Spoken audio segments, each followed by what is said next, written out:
Okay, so let's dive in. So like what I will be covering today is I'll give you a bit of intro about myself and how connected papers came to be. I'll show you a demo of basic usage, and then I'll show you some more advanced use cases. And in the end, we'll have a Q&A where you can ask any questions you have. If you have questions during the chat, then during the presentation, please post them in the chat, and I will stop at times and look there for any things that I need to clarify. Okay, so who I am. My name is Alex. I studied electrical engineering and physics for my undergraduate, and then I did a master's in electrical engineering and neuroscience. And during my studies, I talked with friends who are also in academia or in the industry, and we found that we have a common problem. And the problem was that we found one paper, and we wanted to find more papers like that, and there wasn't any tool to do that. We could often use like keywords, but usually you don't get the results you're expecting, or you get like, or you never know if you found all the results that are important.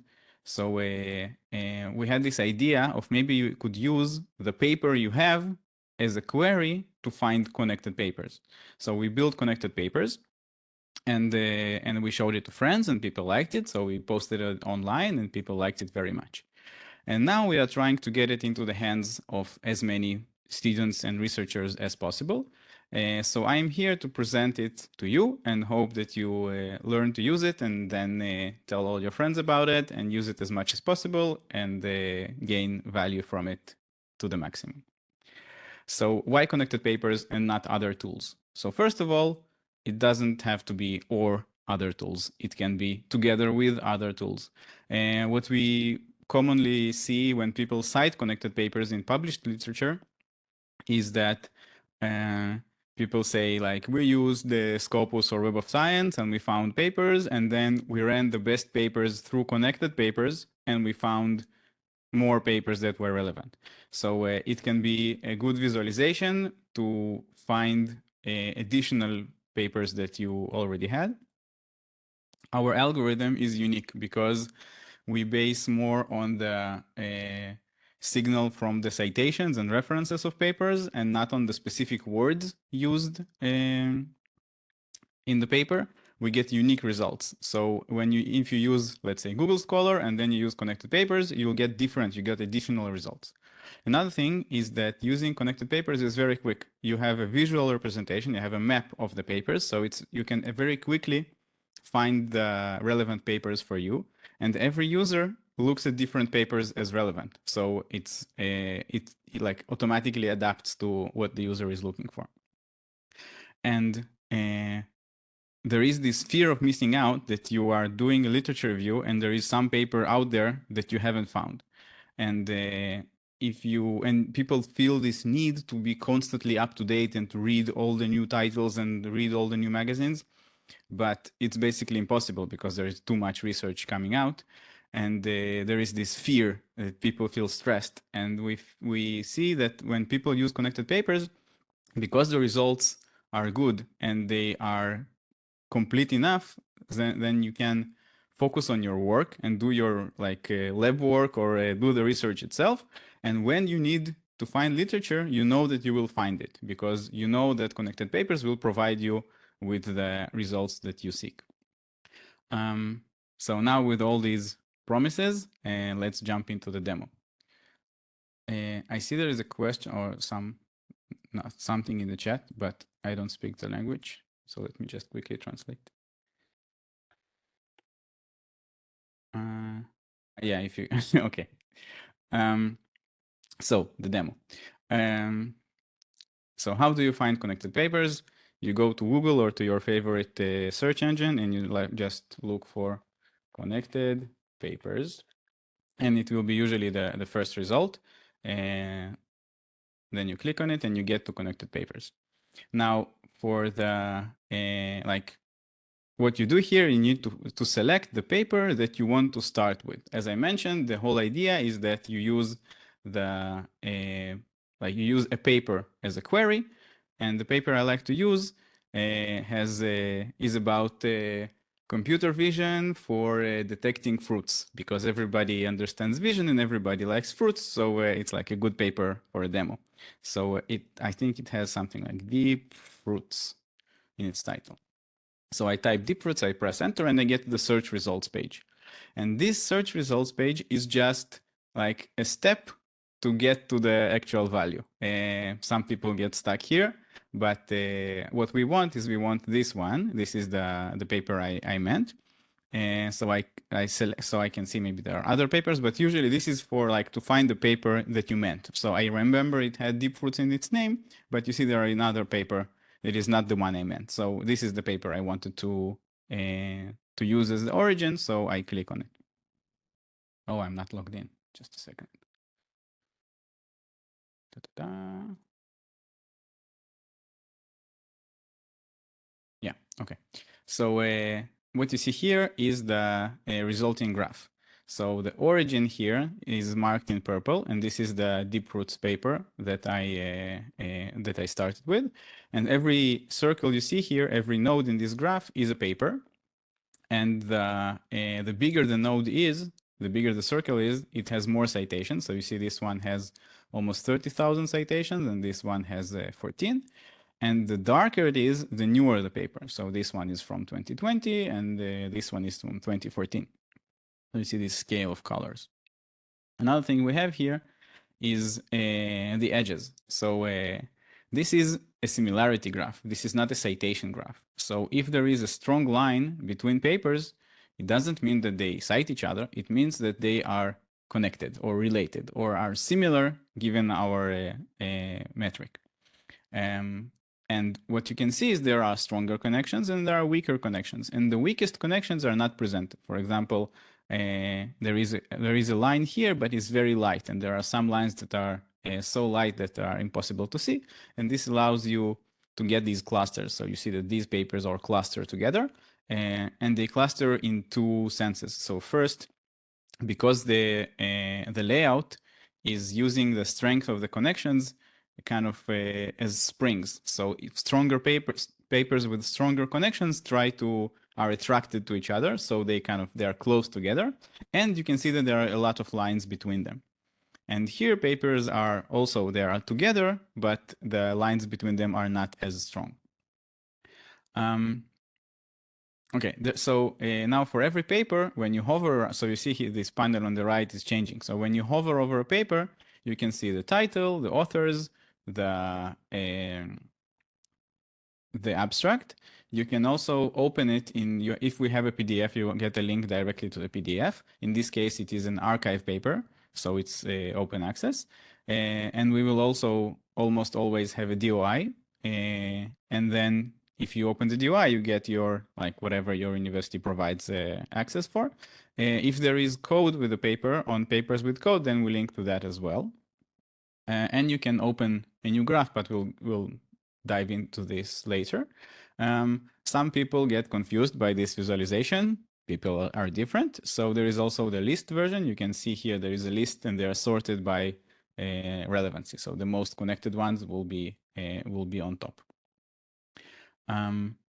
Okay, so this is the basic usage. You have a paper that you want to find more related papers, paper that is exactly on the topic you are researching, but you want to find more papers on this topic. So you find it in connected papers, you build the graph around it, and then you explore either visually or in the list, and you can see the connections. They kind of show you how the research field is laid out, and you can read the abstracts or the TLDRs, and open like the papers you like. You can open them, open the publisher page, and continue from there. So this is the kind of basic usage. Any questions so far? Is this clear?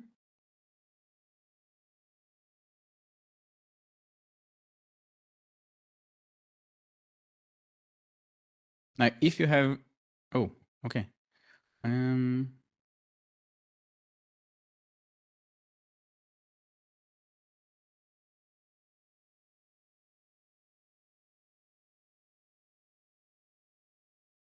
Okay. I think it is a good question because it seems that I've missed an important point. So we don't do a topic search.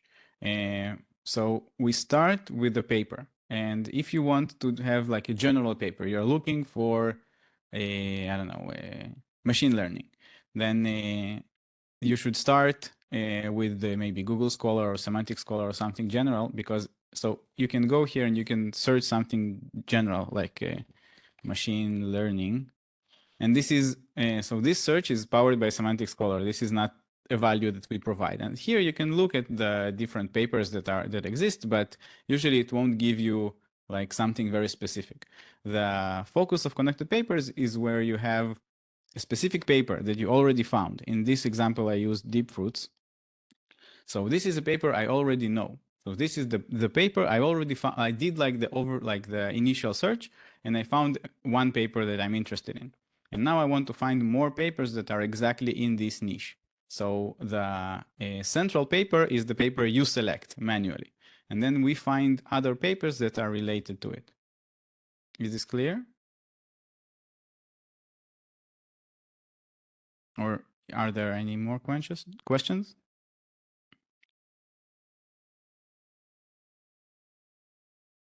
If you feel more comfortable writing in not in English, then it's okay. I can just translate quickly with Google, or you can translate and paste it in English as well.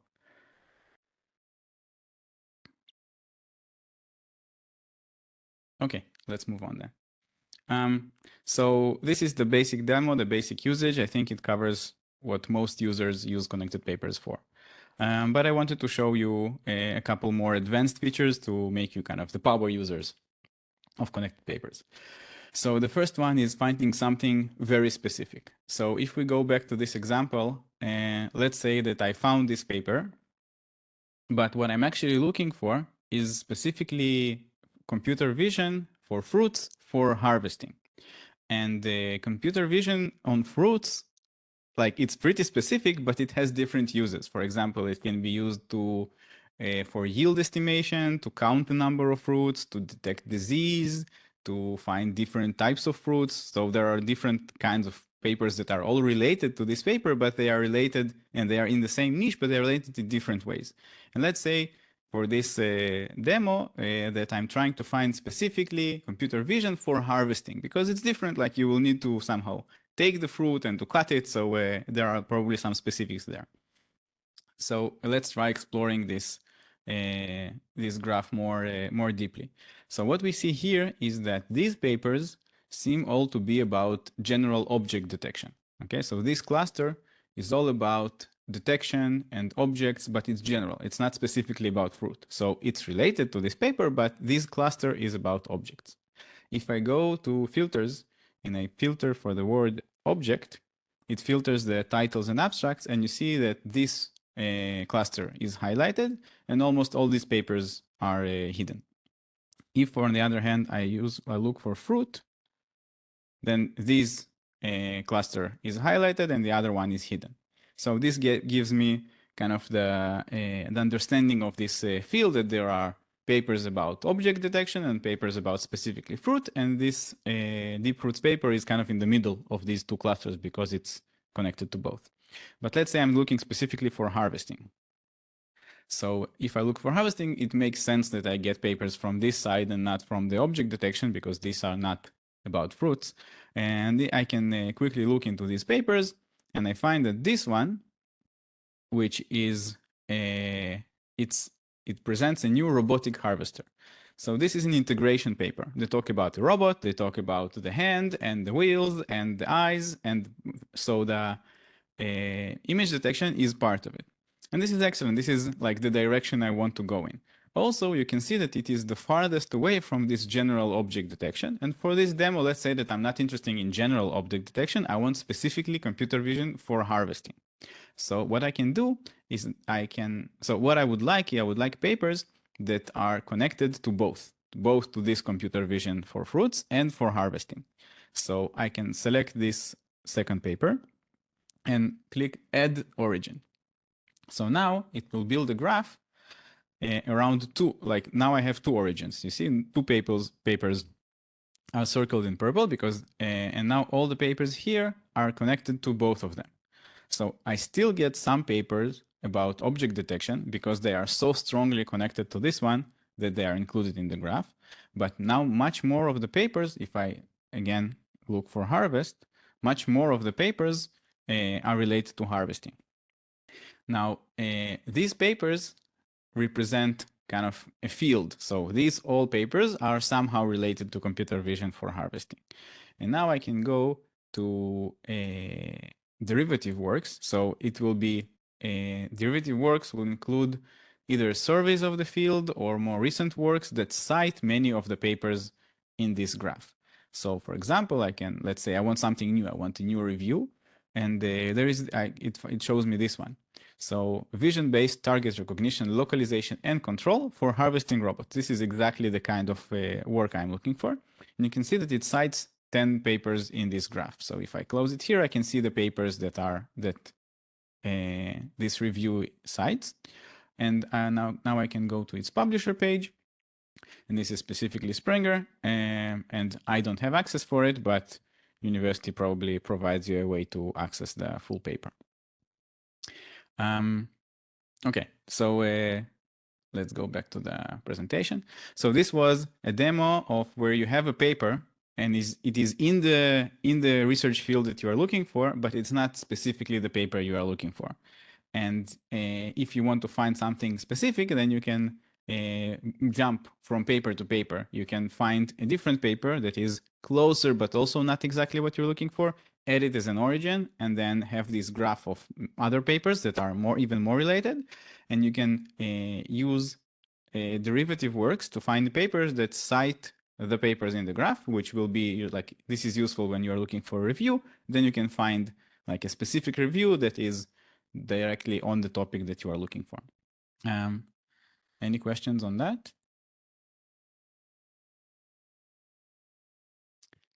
Okay, I don't see any questions in the chat.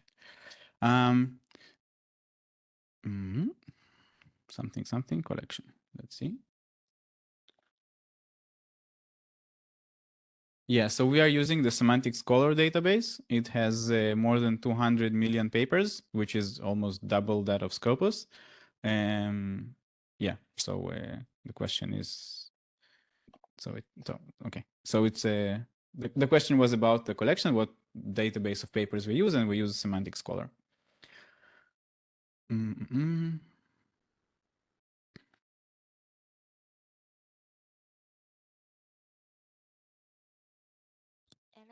the question is where does the collection come from, and is it a free article from Google or Web of Science? Yeah, so as I mentioned, we use Semantic Scholar. I'll show you the link. Maybe I'll send you a link later. Semantic Scholar is like similar to Google Scholar, but they have an open API that others can use and download. It has more than double the number of papers in Web of Science. And it includes both papers that are open access and papers that are behind paywalls. Like you saw, I presented, there was a paper in Springer. So they index the paper, but to access the full text, you'll need to go through the like university access solution that you have. Does that answer the question, or is there something else?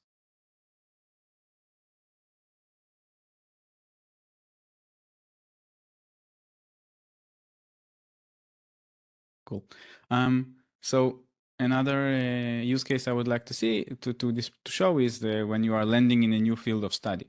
So let's say that your supervisor sent you a paper and said, "Hey, this is a really cool paper. You should check it out."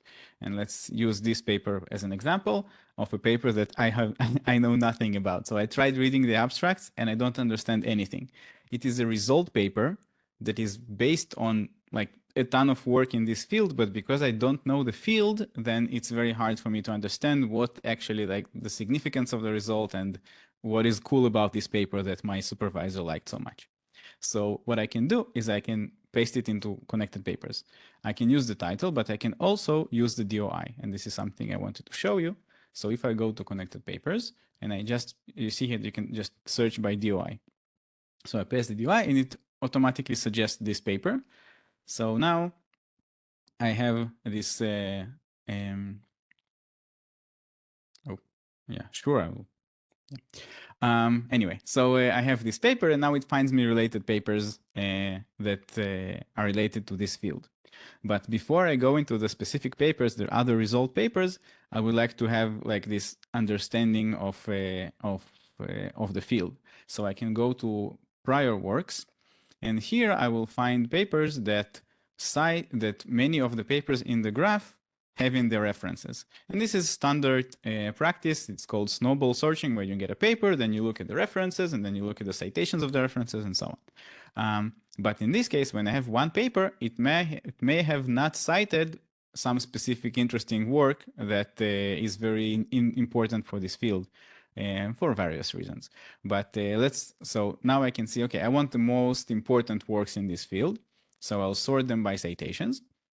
And let's say there is this paper, and it seems to be like it has 12,000 citations. So it's probably a very important field, a very important paper in this field.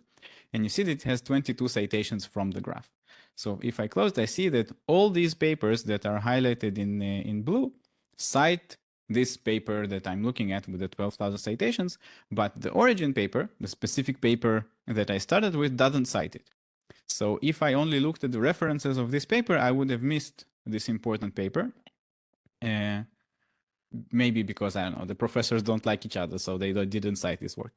But like having this graph of of this collection of all the relevant papers allows me to find what references are important, are common to the whole field, because sometimes this paper can reference some specific papers that they are either super narrow for the result in this paper, or that, I don't know, this professor likes specifically. But using the prior works, you can get this like list of papers that are commonly cited by the graph. So you see many papers in the graph cite the same paper, so you probably should go and read the paper because it's like a seminal work that many of the papers are based on. Okay, questions about this use case?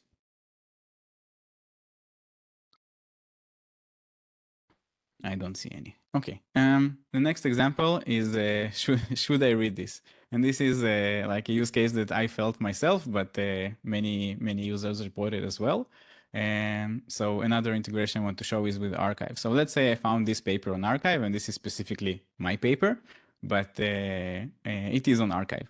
Anyway, so on Archive, you have these, it's called Archive Labs. And I think the default is open to bibliographic tools, but if you go to related papers and enable here connected papers, then you'll get a direct link to connected papers from every paper on Archive. And opening this graph, so this is a paper about it's a paper in neuroscience about using electrodes combined with LEDs to do experiments on the brains of mice. And in our paper, we used 32 channels. Okay, so let's say somebody sent you this paper, and you look and you say, okay, that's an interesting paper. Let's see what other papers are in the area. So you see this paper is from 2021, but after quickly exploring, you see that there is this paper which is the most strong connection. It is from 2022, and they used where is it? 128 channels. So it's a better paper. It's more advanced. So instead of reading this paper that somebody sent you, you would prefer to read this paper, which is more advanced, more channels. You can go even further, and you can open the graph for this paper and then explore even more. Maybe here you'll see there is a paper from 2023. Maybe it is more interesting. There is this cluster paper. You can go further. Another thing you can do is you can save the paper. And let's say you go from graph to graph, you build another one, and everywhere you go, you find a paper that's interesting and you save it.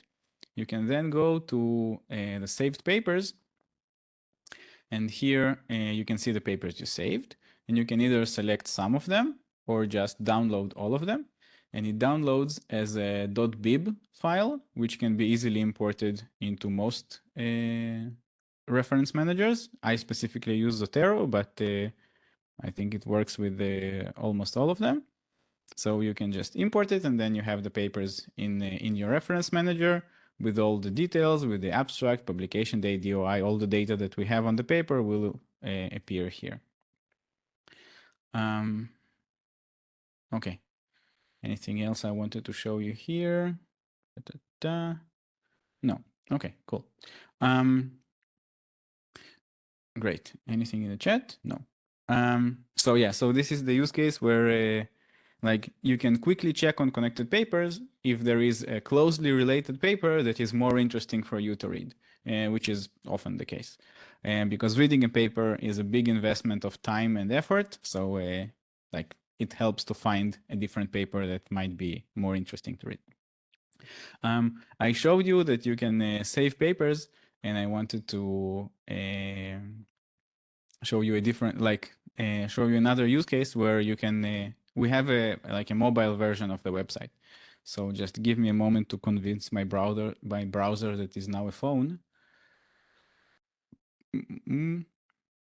Okay, yeah. So another way to find papers is that, let's say, if you are on the phone, you can just use the URL that you got, then it suggests the paper. And here you see it's basically the same graph, and you can slide the papers like a list, or you can click on them here.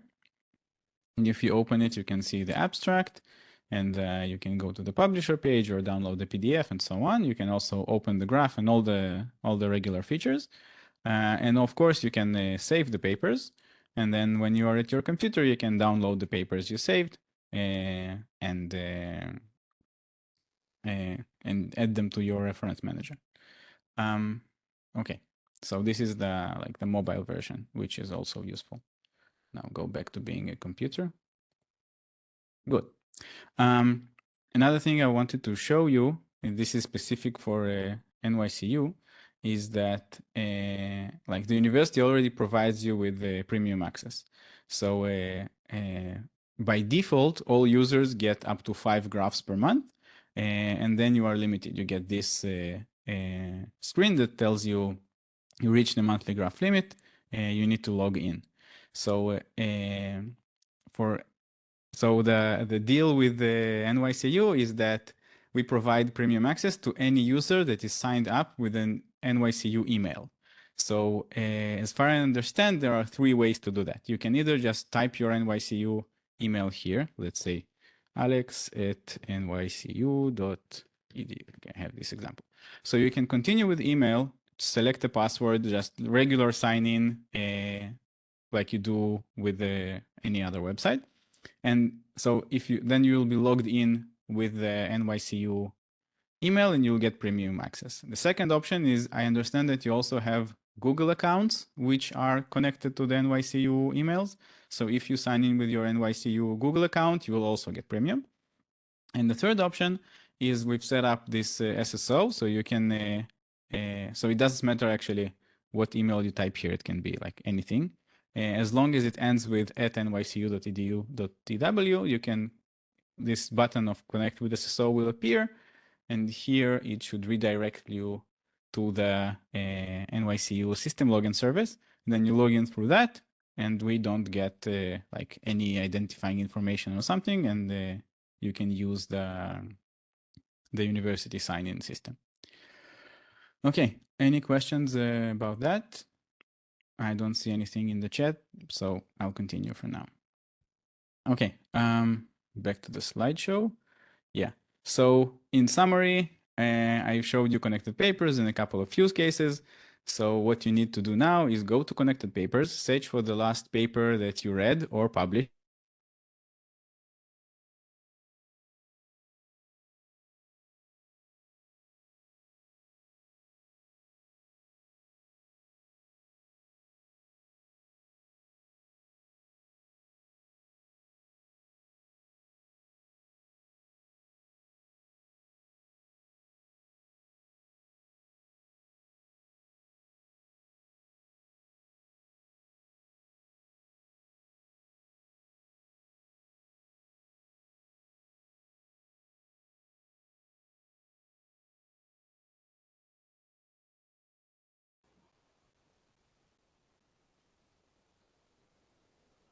Hello, Alex。他可能有一些那个网络上的问题，那我这边用口头先跟大家说，也就是大家在交大的网域或者使用阳明交大的那个 email，叫是 NYCU 的，你登录的话，你去申请个人的账号密码，它就会出现那个 Premier 的账号在你的右上角，那你就可以使用的那个功能会比较多。那如果你没有申请的话，你就可能只能使用基本的。对，那如果今天的所有的那个讲解，我们到时候会把它录音档会放在那个图书馆的 YT，然后如果大家对于今天的课程有一些问题的话，你可以写信告诉我们，我们可以再帮你询问 Alice，或者是你也可以自己写信给他。好，那我之后再跟 Alice 做确认。好，那想请问大家有没有其他的问题？哦，Alice 回来了。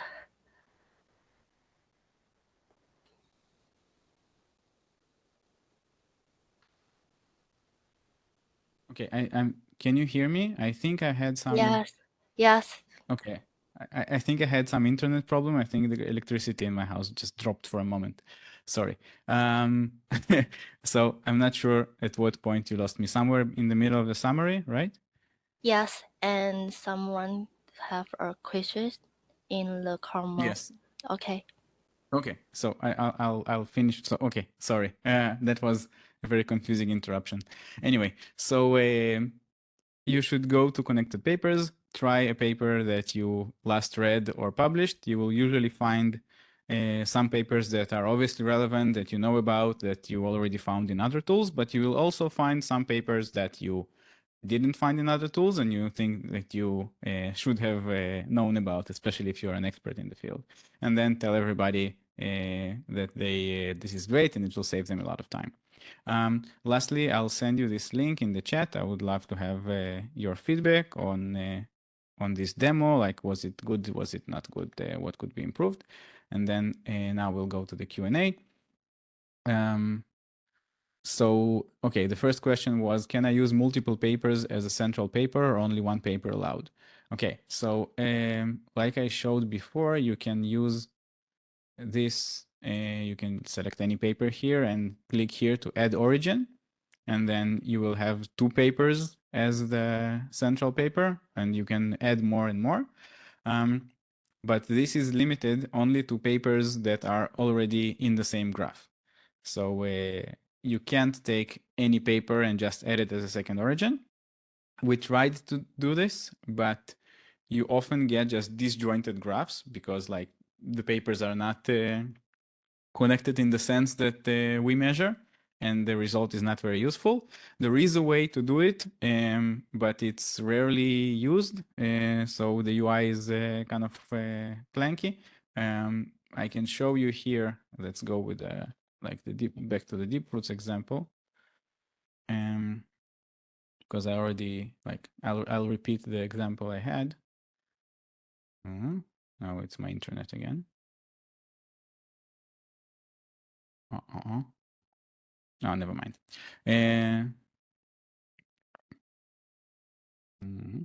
Oh yeah, this is the one I was looking for. So you see, like if you want to add, yes, I know I'm already signed in. Get me back to the graph. Okay. Yes, sorry. So you see this, for example.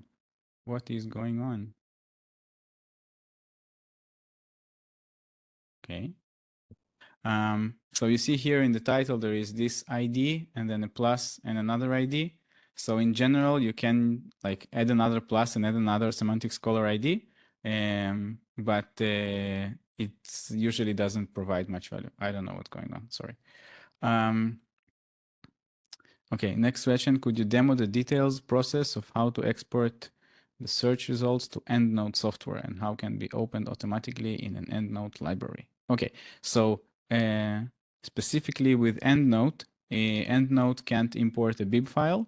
So there is this website called bib to LIS online converter here. So the bib file basically contains the same information. And so what you can do is then you choose the bib file that I've just downloaded. And you see it has the article, the title, the authors and everything. Then you want to convert it to RIS, you click on convert. And then it's just like sorted in a different way, but basically the information is the same. Then you download the RIS file. Specifically, I don't have EndNote, so I can't show you how it's imported in EndNote, but I think that it should be the default application to open a .ris file. And if not, there should be kind of file import RIS file, and then you select this paper for EndNote. Does that answer your question?